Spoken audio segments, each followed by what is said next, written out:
Today's podcast is brought to you by Kentucky Farm Bureau Insurance. If your property gets damaged by a storm, it's nice to know there's a Kentucky Farm Bureau insurance agent in your hometown who's committed to making things right. Rain or shine, you can count on the great coverage and personal service you expect from Kentucky's insurance company. To request a free quote, find your local KFB insurance agent at mykfbagent.com. Kentucky Farm Bureau, big on commitment. Hey, good afternoon. I know folks out there that are expecting to hear the voices, the golden voice of Matt Hilton and Renee Carrico. They're not in today. So I'm Tim Thornberry, and I've taken over the podcast studio today with a very special guest. Later on, we're going to hear from them, but right now in the studio, another special guest, Kelsey Blair. And if you haven't heard her name before, then you've certainly seen her work. So Kelsey, I'm going to let you explain to our listeners just who you are and what you do. Go, girl. Hey, everybody. I'm Kelsey, and I am not usually behind the microphone, so this is a new adventure for me.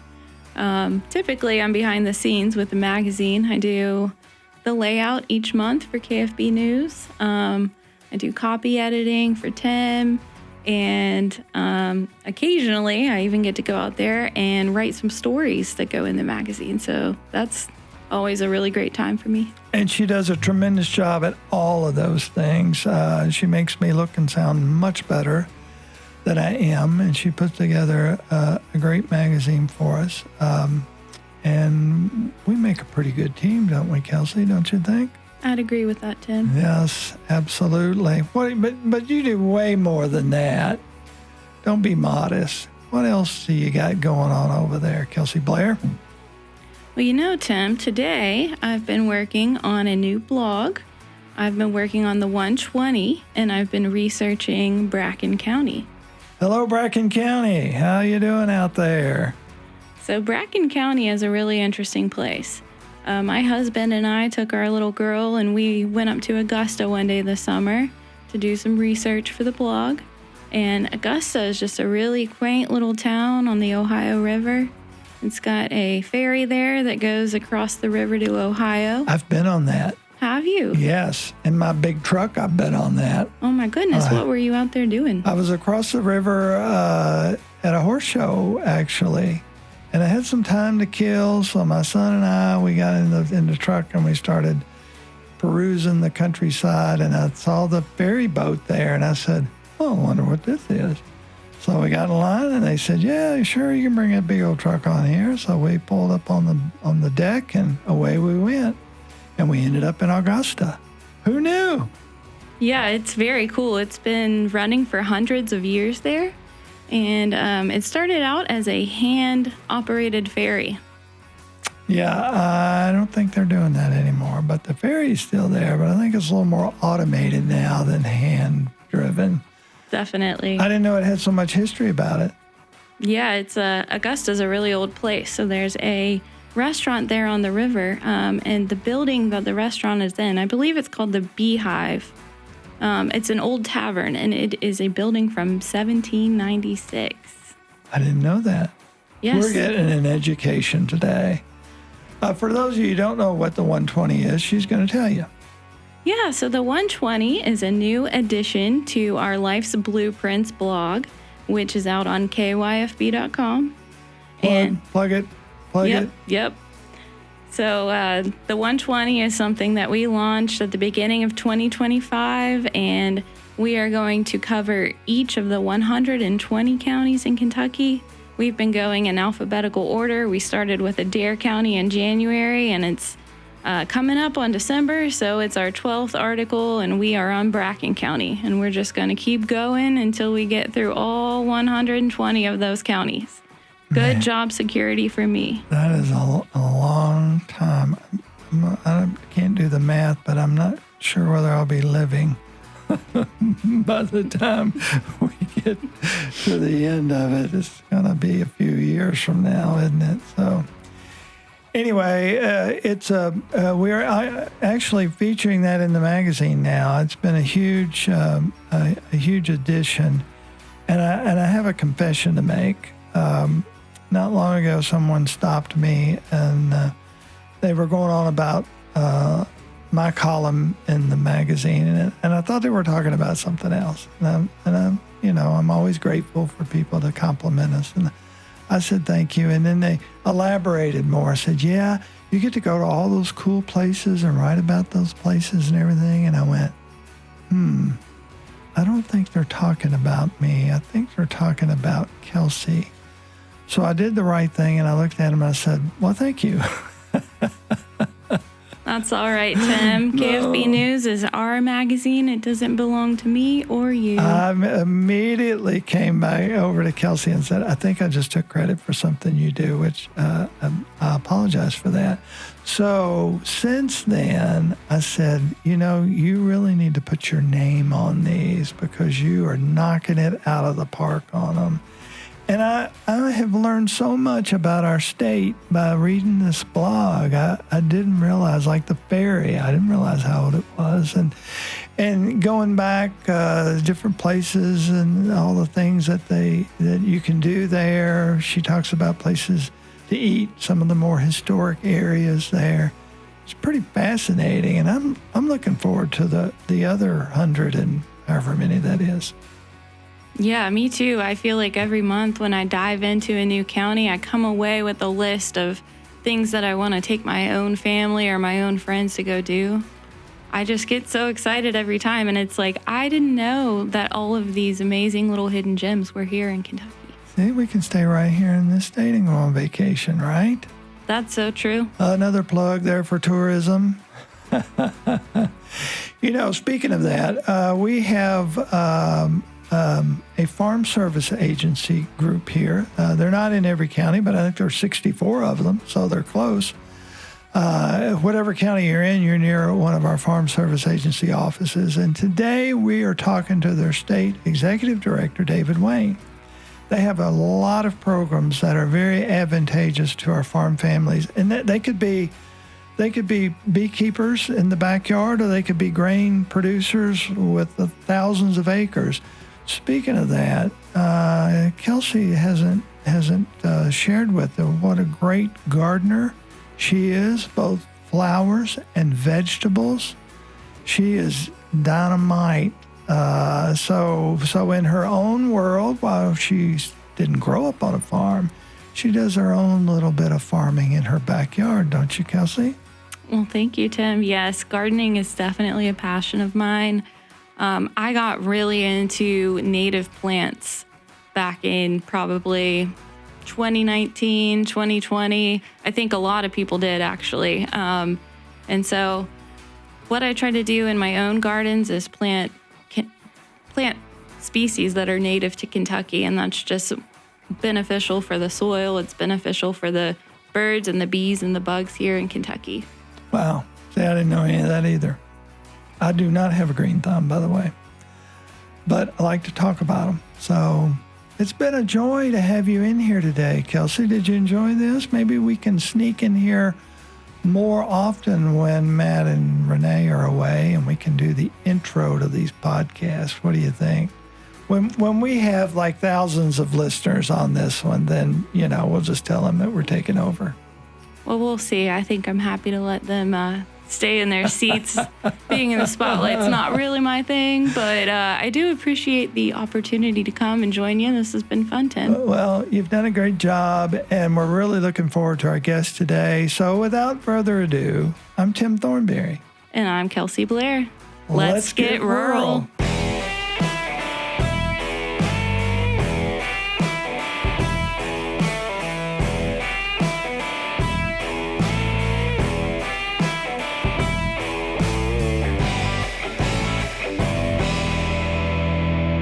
David Wayne, thank you so much for being here on the podcast today. You are the executive director of the state FSA office. Did I say all that right? You got it right. Man, I got to tell you what, for folks out there who may not be familiar with your office, you guys do so much. And I know you have some new programs coming in, but can you give us just a high level, offering of some of the things that happen with your office that affect our farm families every day? Sure. First, I'll say, I appreciate the opportunity to come here and talk about our programs. It's always good for me to be able to shine some light onto all the different programs that we have, but just appreciate Kentucky Farm Bureau and their support and getting this word out about our programs, the new ones and the ones that we've had on the books for a while. But I'll start out with what does FSA do? When you think about federal agencies and the different roles that we play, FSA really is a disaster assistance, price support, and lending agency for ag producers. We provide assistance for how I like to look at it for our disaster programs. We provide assistance for losses that are outside of your control. So that could be natural disasters, adverse weather, or even market fluctuations. We've had a lot of that. a lot of that. It seems to be the norm rather than the off occurrence that happens. But we also have a pretty extensive lending program as well. And, we used to be considered a lender of last resort. But really in recent years, we've moved more towards a lender of first opportunity. We have offer some lending programs that producers may not qualify for in the commercial or private lending sector, just because the unique dynamic that farms have in their operations and how funding is cyclical, revenue is cyclical. So we offer some great lending opportunities for producers on that as well. But before we started recording, you and I were talking a little bit about just the diversity of our programs. If there's any type of ag production happening on your operation, we have a program for it. And we have offices that are staffed with great folks that are ready and willing to talk to you about your operation and what we may have to offer to help support you during your time of need, or actually help you in expanding or diversifying your operation. So anywhere from the small producer that raises honeybees in their backyard all the way up to the several thousand acre grain producer. We have a program somewhere in there to benefit everyone. David, there's so much. Do you think that even farmers sometimes are surprised at all that you do, or maybe unaware that what you do? I would think if that's the case, education is a big part of what you're doing. Sure. Because we do offer so much, it is hard to know everything that's happening. It's hard for me to know everything that's happening sometimes just because of all that we do offer. But we really encourage producers, any size producer, if there's some sort of ag production happening that you're involved with, stop by an office and talk to us, and we can get you the information you need to get signed up or to let you know what you need to do in the future if an event happens that may impact your operation. But yes, even some of our traditional ag producers that have been raising row crops for years will come in and say, well, I didn't know you did that. and so that's why it's good to come here and talk to you all to get some of the information out. I try and make as many educational events as I can to get the word out. Just hopefully, if I'm at this Tuesday, I was at the Kentucky State University 27th annual Small Farmers Conference. So, with the attendees there, if they'll go back to their local communities and say, I heard this guy talking about this program for small ruminants, then hopefully they'll come into the office and get some more information. And, they have been such a leading component of those smaller acreage farms and things like that over the years. I grew up, in that area around Kentucky State and always knew where the farm was and some of the things they did. And it's pretty fascinating once you got to know them and talk to them and see all that they did. Of course, we've got great universities all over the state. I'm sure you get to work with some of those folks a lot too throughout any given year. Yeah, we have a great network of universities that support ag production, ag education, just the ag industry as a whole. So Kentucky is very fortunate to have that extensive network. services and support for all those ag producers that are out there. Well, David, we could talk about education all day, but you've got some new programs here coming along that you want to give a little information to our listeners out there. Sounds kind of exciting. Sure, we have some monies available for producers to help them through some disasters that have occurred. I guess I'll start the description of all these programs and the announcement by talking about the leadership of President Trump and Secretary Rawlins to implement these programs, to get the funds available to our producers, and just their focus on supporting rural America and putting the American farmer first. That's the idea behind these programs, is that we want to support the financial viability of our farming operations, and these programs fit into that perfectly to get that necessary assistance to producers to make sure that they stay viable, because we understand that rural America and American farmers are really the backbone of the American economy, and their success really plays into the success of America. Absolutely. Absolutely. I agree 100%. Yeah, so the first program I'll talk about, I'll save our bigger one for last, I guess you could say. So the first program I'd like to talk about is our milk loss program. We've had different iterations of this in the past, but this one, Congress has allocated $1.65 million for eligible producers through this program. So this would be any dairy producer that has had to dump or remove milk without compensation during the calendar years of 2023 and 2024. So it is a disaster program. And what it looks at is if you had to dump or remove milk without getting compensated for that milk, and you had to do that because of a natural disaster. So something that I could think of is if you had, let's say a tornado, for example, and it shut down roads in your area, and they were a week getting back to having your road open to where the milk trucks could come to your operation, and you had to dump milk in that meantime. This program addresses that specifically. So if there's any dairy producers that were impacted by a natural disaster and ended up having to dump or remove milk without compensation, this milk loss program is specifically for them. That's a tremendous help to our dairy producers anyway. It's not the easiest sector to be in, is it? And I've talked to dairy producers. They're wonderful people, but man, I tell you what, they've got a tough job. Even in the best of times, it's a 7-day a week, twice or 3 times a day, every day sort of thing. So any assistance for them is just, I'm sure, very welcome to them. Yeah, it doesn't matter if a dairy farmer wakes up that morning and isn't feeling well, that cow still needs to get milk that day. They have a task ahead of them to make sure that everything runs smoothly on that dairy operation. So this program hopefully will provide some compensation to them in times that they had to lose a little bit of revenue on the farm. Well, I got to tell you what, we love our dairy farmers because, personally speaking, I'm a big dairy fan. So, we want to keep as many of them going as we possibly can. Oh, for sure. So our next program I'd like to talk about is the On-Farm Stored Commodity Loss Program. So this program, Congress allotted $5 million towards the loss of farm-stored commodities. So, and this would be also for calendar years 2023 and 2024.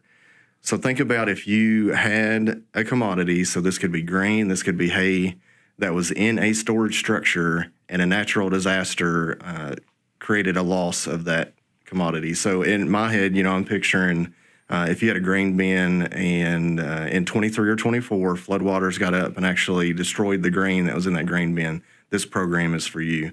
And it can compensate you for that grain or that commodity that was lost during that disaster event. It's not just flooding, it's also wildfires, tornadoes,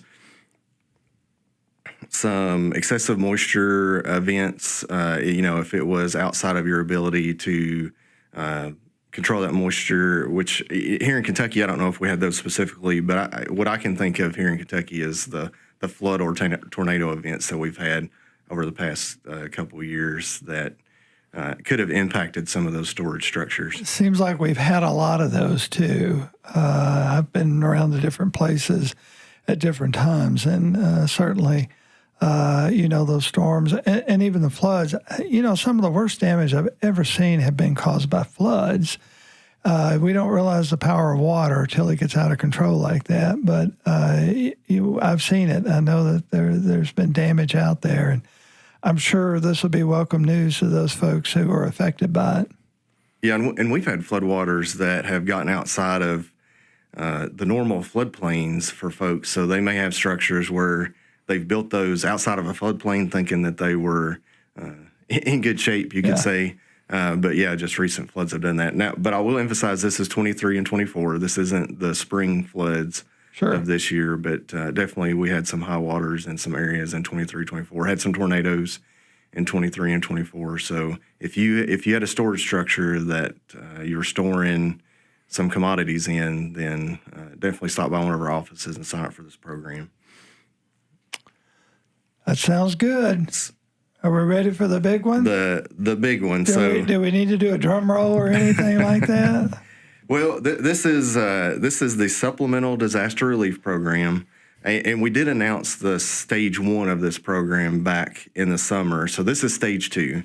This is to reach those producers that did not have the ability to participate in stage 1. So in stage 1, we mailed out pre-filled applications based off of indemnified losses. So if you had crop insurance or our non-insured assistance program coverage, if you filed a loss for 23 or 24 through crop insurance or our NAP program, non-insured assistance,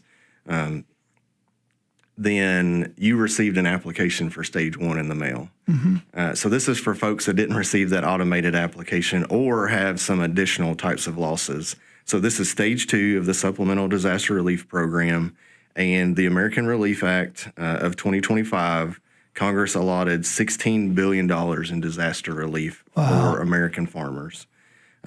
This program is going to cover revenue losses, quality losses, and production losses for all types of crops, trees, bushes, and vines for the 23-24 crop years.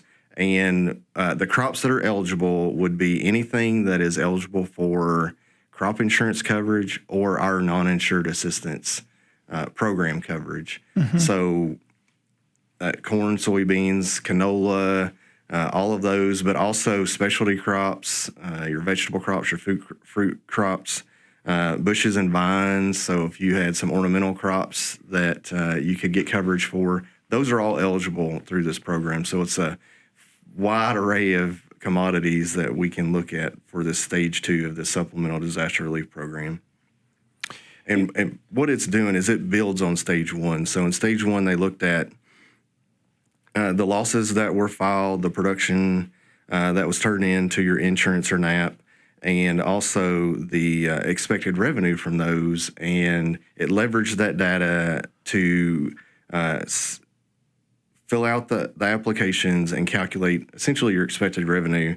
And then we had a SDRP coverage level that we brought you whole up to. So stage 2 does the same thing, but it covers the unindemnified, non-indemnified losses. So if you had what we call a shallow loss, let's say your insurance coverage was 70% and you made 72%. That means that you didn't get your insurance, you didn't have a large enough loss to file through insurance, but you can file through this program. Mm-hmm. And we're going to bring you up to, so we'll use 70% as example. We bring you up to 90%. Wow. As our SDRP coverage level on that. So it's a great opportunity for those producers that had those shallow losses to be able to receive some assistance on those losses. It's also going to cover quality losses as well. So if you delivered your grain and you had some quality deductions that doesn't normally get covered by production-based type coverage through crop insurance, then those losses could be compensated through this program as well. Would this program cover like specialty crops? It does cover specialty crops as well. I know I talk about grain a lot just because of the acreage that's out there for that, but specialty crops are covered in this program as well. So fruits, vegetables, even some ornamentals that are out there.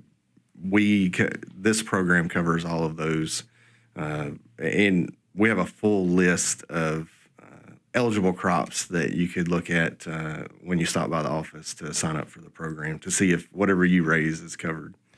The reason I asked that, and I won't say where it was or what they were raising, but it's been a while back, and I can't remember how long ago it was, but I had visited a farm, and they were doing it was a produce farm, and they were in the beginning of harvest, and they were having one great harvest so far. And suddenly we got torrential rains and just, of historic proportion. And the majority of that one particular crop was underwater. And once that happened, that was it. That was all for them. So, these things can happen suddenly. You don't expect them. You don't want them. But you never know when something like that's going to occur, and especially at such an inopportune time.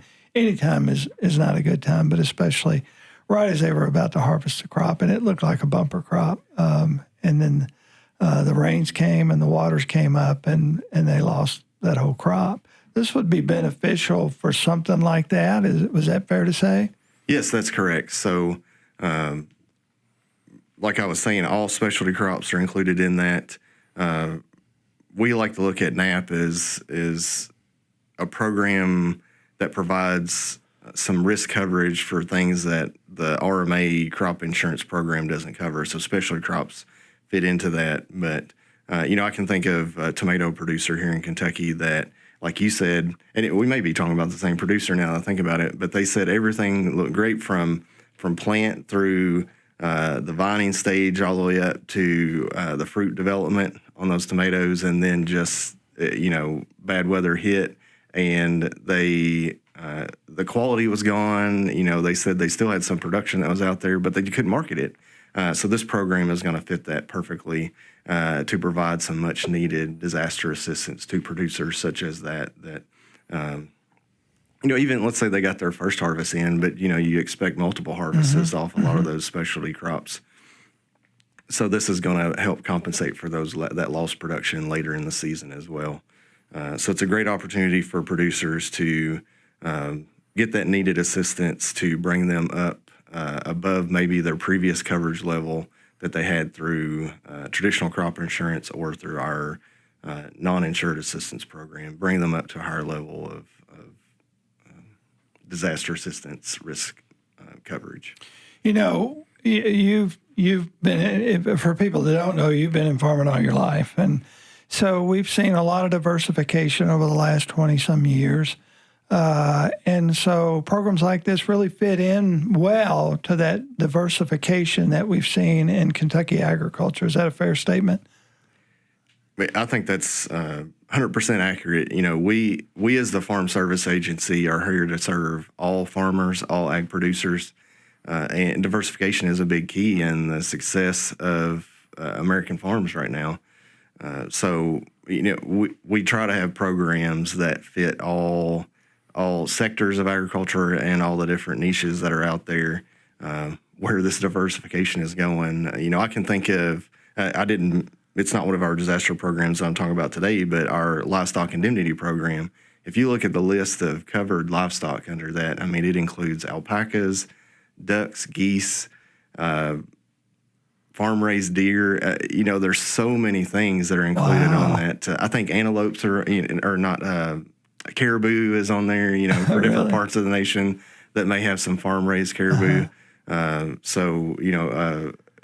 Like I said kind of at the beginning, is if you're in any form of ag production, we have a program that's going to cover your risk or at least help support you or provide assistance if there's a disaster or something outside of your control.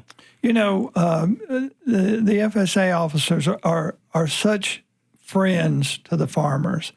So no matter where they are, there's an office nearby. Is that a fair statement? Yeah, that is a fair statement. So in Kentucky, we have 64 service centers scattered across the state. And I'll tell you, in those 64 service centers, we have 16 farm loan teams. So 16 of those 64 offices have a farm loan team. And that's right now we have 283 employees that are ready to serve the Kentucky farmer through our different programs and lending opportunities that we have.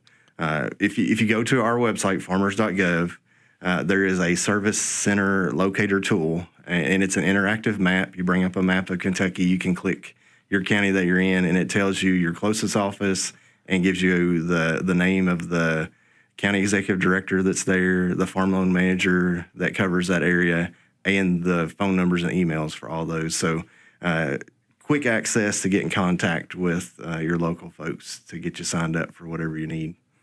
And I'm not speculating. I'm sure I'm not. But for those folks that are familiar with their local FSA office, they know them well. If they're involved in programs and everything, you guys are really a true friend to those folks out there.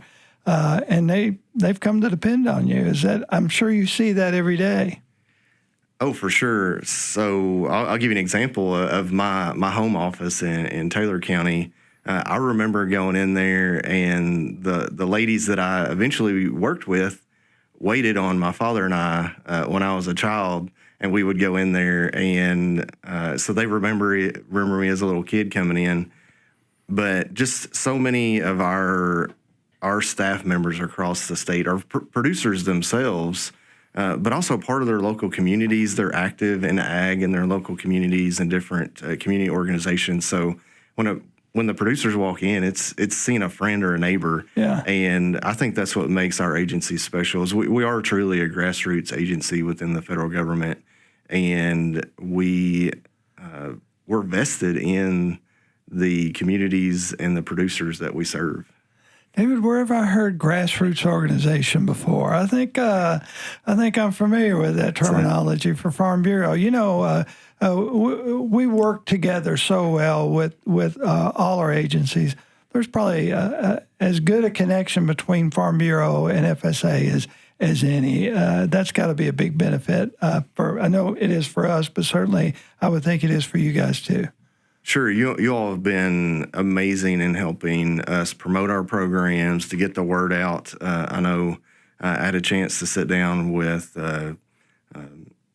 Eddie Melton and Kyle Kelly to do an interview when I first came on board as state executive director. So the work that we do together to advocate for Kentucky ag is so important for the ag community and for Kentucky farmers. And I appreciate the work that you all do and helping us get the word out, and the support that you provide for our producers. Well, you know, I can say this, and in the other room, Austin's listening.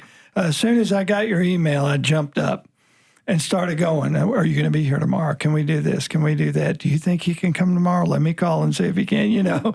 And so it was important for me and for us to make sure that we could get that information out.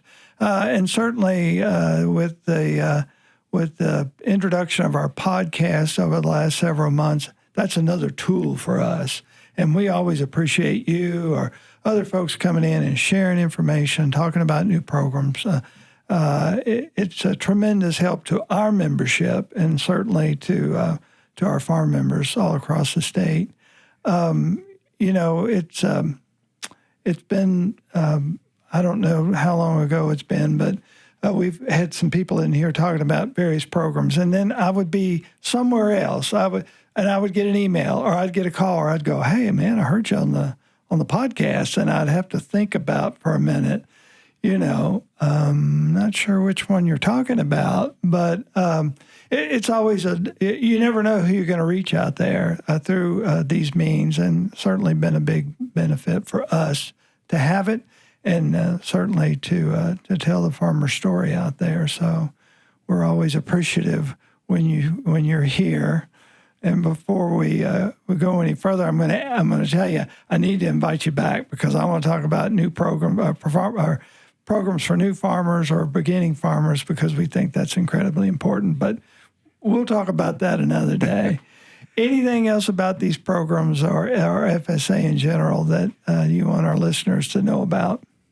So I guess I was going to back up what you were saying with the use of the podcast, where you can go back and access that later to watch it on social media or what have you. You know, when I've done a couple radio interviews, and unless it's recorded and replayed on that station, then it's a one-time shot of someone hearing it. So it's great for folks to be able to go back and look through whatever social media they use and say, oh, I want to catch that podcast. So that's great that you all have that tool, and I appreciate you all letting me talk about FSA a little bit today, using the tool that you all have. I will say about these programs, so we're going to start sign up November 24th, so coming up on Monday. And we encourage anyone that wants to participate in any one of these 3 programs to contact their office and schedule an appointment.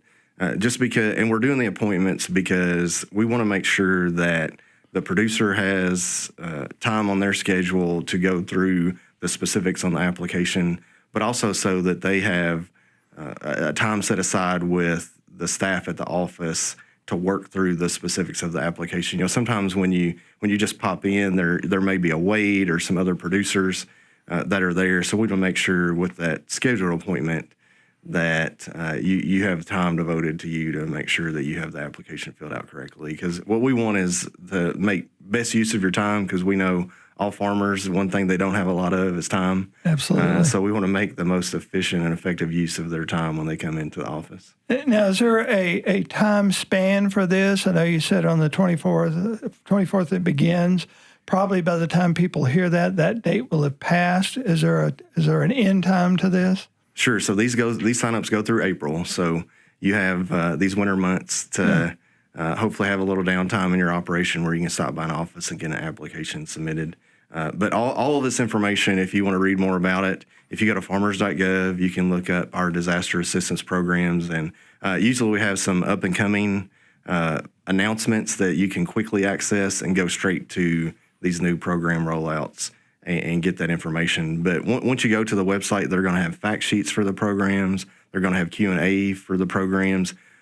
And specifically for SDRP, there's going to be a producer checklist as well, so that the producer, before they come to the office, they can work through that checklist and make sure they have all the information that's needed for the county office staff to help them fill out the application. Now, I've been on your website today, and I got to tell you, if I can navigate through a website easily, then anybody can. And it looked like it was very self-explanatory, had a lot of good information in it. And I was going, I didn't know they did that. You know, like we talked about earlier, I didn't know they had a program like that.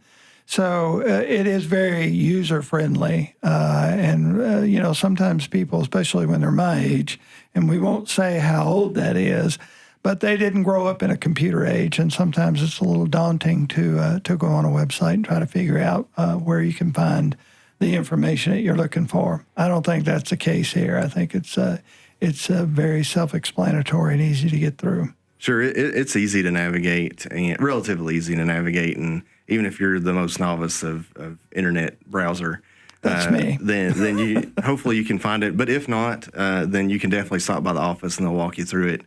Get you a copy of the fact sheet so that you can take it home and review it, and then schedule that appointment to come back. Or, you know, if it's simple enough, they may be able to work through it with you right then to get you signed up. You know, one last thing, David, one thing that I say a lot in our magazine and in different interviews is that we always emphasize the fact that food security really is national security. I know our leadership at all levels talk about that. Making sure our farms are sustainable and the folks that are on there get to stay on there. That really sort of sums it all up, don't you think? We've got to have people out there that can produce our food, our safest, most plentiful food of any country in the world. That really becomes a big deal, if you will, to make sure that those that want to stay on the farm can stay on the farm. Sure, I think I referenced this in an email that I sent out to the staff, but there's a quote that goes something along the lines of, you know, once in your life you'll need a doctor or need a priest or a preacher, but at least 3 times a day, every day, everyone needs a farmer. Yes. And we depend on our farmers to feed, fuel, and clothe us. And FSA being able to support our farmers' financial viability through these different programs, I think is crucial to what you were saying, our national security as well. It just helps ensure the security and longevity of our nation and the folks that our nation and our government serves. Absolutely. Absolutely. David Wayne's been our guest today, Executive Director of State FSA Office. David, thank you so much. And like I said before, I need to have you back pretty soon. We're going to talk a little bit more down the road about some of the programs, especially for our young farmers, beginning farmers. If I didn't mess this interview up too much, and you'll come back. I'll come back anytime you'll have me. All right. Thanks so much. Thank you, Tim. Appreciate it.